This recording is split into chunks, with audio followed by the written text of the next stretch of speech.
vídeo sobre a Primeira Guerra Mundial, que essa é a parte 2. Então nesse vídeo eu vou falar sobre as armas utilizadas, a comunicação, as atrocidades cometidas e o resultado da guerra. Então vamos lá. Vamos começar pelas armas e as tecnologias usadas na guerra. Lembrando que a Primeira Guerra, ela está no contexto da Segunda Revolução Industrial, então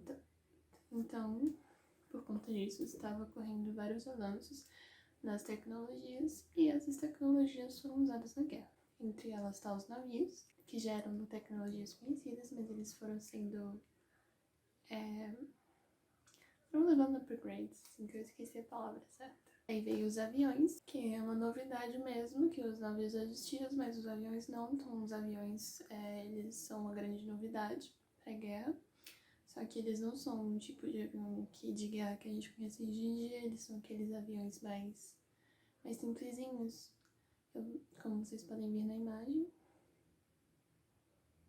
E foi por causa desses aviões, dessa nova tecnologia, que agora, nessa guerra, existia ataques por ar, pelo ar também, tipo os bombardeios, que os aviões levavam as bombas, as guerras pelo ar que os aviões inimigos tentavam se derrubar.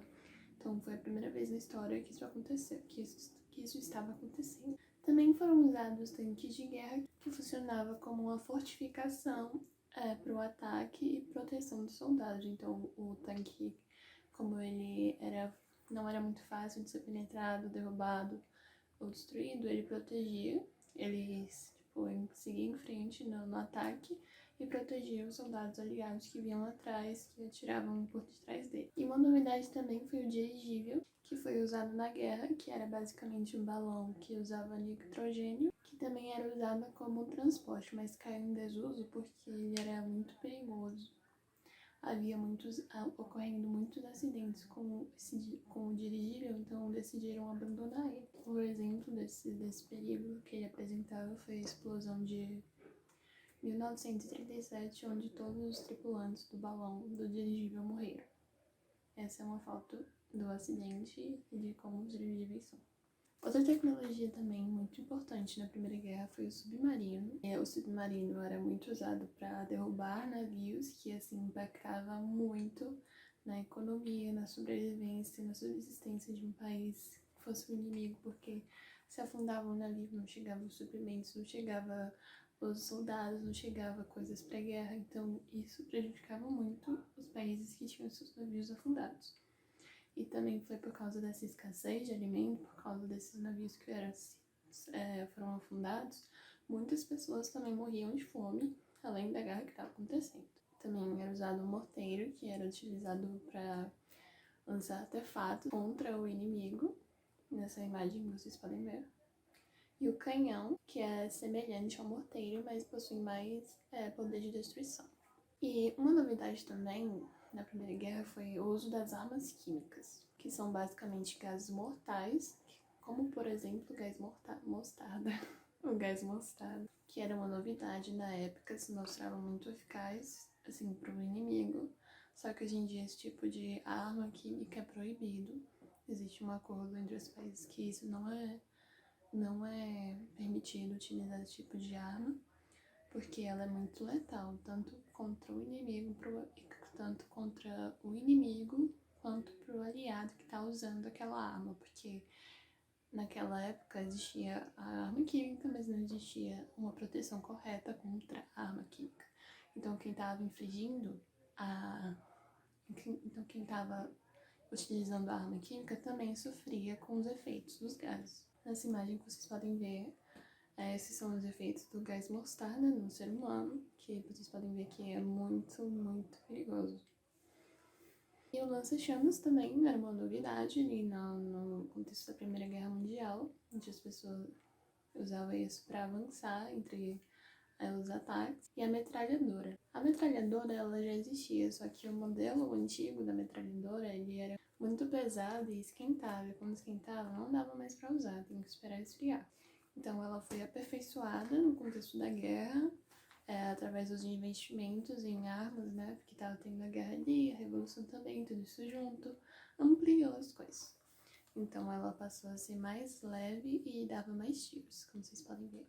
E a comunicação ali na guerra, com os avanços, se usava as novas tecnologias, mas quando ela não funcionava, a coisa mais usada eram os planos correios. A parte de comunicação, com o uso do telefone entre as tropas, não precisava mais muitos homens irem juntos em um ataque e perder muitas pessoas. Podia seguir um batalhão de 5, 10 homens com o telefone, eles avançavam e iam avisando os outros que estavam atrás das coisas que estavam acontecendo, e assim eles conseguiriam aperfeiçoar o seu ataque. E vamos às atrocidades cometidas. Assim como na Segunda Guerra Mundial, onde a gente ouve falar bastante dos genocídios, a gente não ouve falar tanto na Primeira, mas ocorreu genocídios na Primeira Guerra Mundial. Como vocês podem ver, essa foto é uma imagem da alçada de armênios queimados vivos por soldados turcos em 1915, por essa guerra. Os armênios, na Primeira Guerra, eles estavam sob o domínio do Império Turco Otomano. Eles entraram do lado da Tríplice Aliança. Em um dado momento dali do contexto, os armênios foram acusados de serem delatores do Império Turco. Por isso, eles foram perseguidos e eliminados, havendo um grande genocídio do povo armênio. Então, inventaram um rumorzinho e usaram isso de desculpa para acabar com os povos que o Império Turco-Otomano não gostava. Então, muita gente morreu. Uma coisa interessante da gente citar aqui é as mulheres na guerra. Como um ponto que acentua a diferença, a desigualdade entre gêneros no século XX, só os homens eram chamados para irem à guerra, como se as mulheres não pudessem ir porque elas eram mais fracas. Então, com isso, ou querendo proteger elas, sendo que talvez elas não tivessem pedido para serem protegidas, talvez elas quisessem lutar pelo país delas também. Mas, como muitos homens estavam indo, muitas vagas de trabalho estavam ficando vagas dentro das indústrias. Então, as mulheres passaram a ocupar esses cargos dentro das fábricas, conquistando mais espaço no mundo do trabalho. E mesmo assim, mesmo elas entrando no mercado de trabalho por causa da falta de mão de obra, ainda, como a gente vê até hoje, não era igualitário, que nem o mesmo salário, os mesmos direitos que os homens. Mas ainda assim é um avanço. Então, por último, os resultados da guerra. Então, com o fim da guerra, estima-se que mais de 8 milhões de pessoas morreram, mais ou menos 8 milhões a 11 milhões, por aí, morreram como resultado da guerra, além de fome, por causa de bombardeios, genocídios. E isso deixou milhares de órfãos, viúvas, os mutilados que perdiam um braço, uma perna, alguma parte do corpo na guerra e ficavam incapacitados por resto da vida, e assim era excluído da sociedade, mesmo que tenha sido uma pessoa importante na guerra.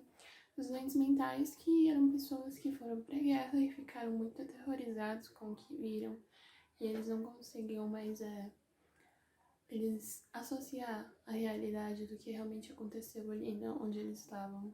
Então isso foi um resultado da guerra bastante grave. E também teve a propagação da gripe espanhola, que aconteceu ali também nos anos da guerra, que é a gripe H1N1. E ela não teve início na Espanha. Assim, não se sabe corretamente de onde é que ela teve início, mas se chama de gripe espanhola porque a Espanha era um país que não estava envolvido na guerra, então a imprensa era livre para falar o que quisesse, já que nos outros países isso não acontecia. Então a imprensa espanhola, ela propagava muito sobre o que estava acontecendo, o que causava a gripe, como se proteger, quantas pessoas tinham morrido. Também ocorreu um enfraquecimento econômico na Europa, porque como o continente inteiro estava focado apenas na guerra, eles esqueceram um pouco de produzir. E os Estados Unidos estavam se tornando a nova potência mundial. Entraram também do lado dos vencedores, então não perderam muitas coisas.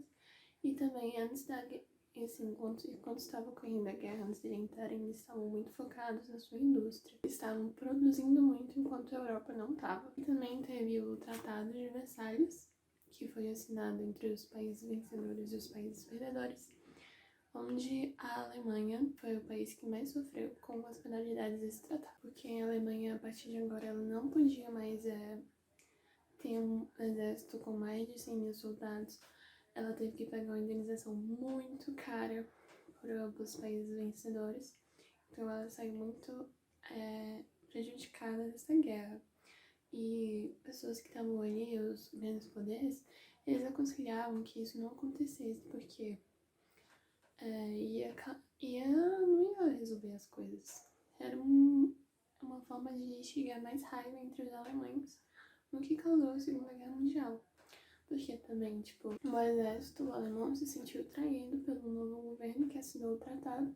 Eles nunca aceitaram a derrota. E teve um cabo mensageiro que estava lá na Primeira Guerra Mundial que, após ser atingido por um gás de pimenta, ele ficou ferido, saiu da guerra e começou a se envolver com política na Alemanha, e o nome dele era Adolf Hitler.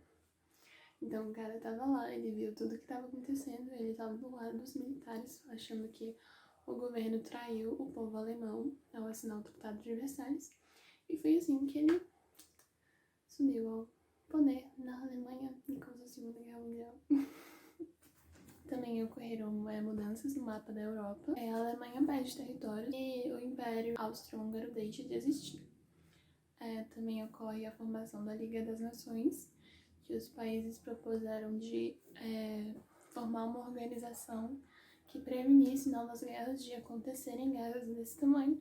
Só que se mostrou ineficaz, porque houve outra guerra depois, né?